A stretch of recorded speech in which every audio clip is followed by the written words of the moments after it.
ginagawa mo dito, Lorena? Are you following me? Bakit hindi ka makasagot? Wait. Inutusan ka ba ni Amar para sundan ako? Opo, ma'am. Kasi po, baka daw po wala kayong pera. Sandali lang po, ma'am. Kukunin ko lang po. Nasa driver po kasi naiwan ko po eh. Lipat dito. Alam mo, magdadahilan ka na nga lang. Ang buko mo pa. Palibasa kasi mahirap kayo kaya hindi mo alam na yung mga credit at debit cards na kami. Ganito ang sasabihin mo sa asawa ko. Makinig ka. Sabihin mo, nagkita kami ng pinsan ko. Yung pinsan ko matangkad, maputi, mas may edad sa akin. Tapos sabihin mo mga 30 years old. Tapos sabihin mo, nandito kami para magkwentuhan, mag-bonding, gano'n. Ha? Naintindihan mo? Opo, ma'am. Kasi kapag iba yung sinumbong mo, you're dead. Naintindihan mo?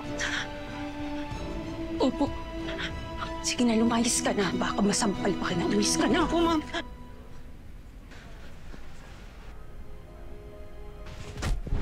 Sir, sorry po.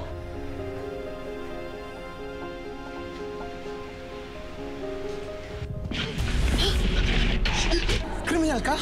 Sir, hindi po ako masamang tao. Huwag niyo po kayo susumpo. Ikaw yung... Hindi ba ito tumitingin? Sorry po. It's okay. Next time, just be careful.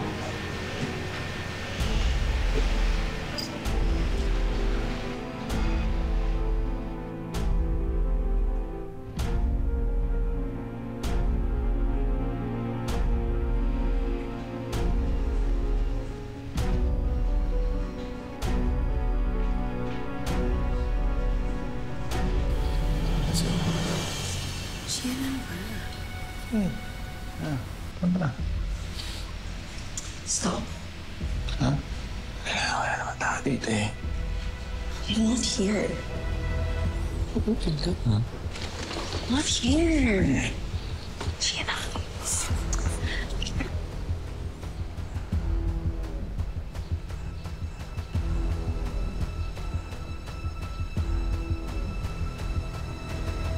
Hello, Pandok. Nasaan kayo ni Lorena?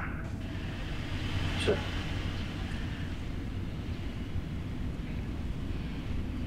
Hello, sir. Si Lorena po to. Sir, nandito po si Ma'am Ronnie sa hotel.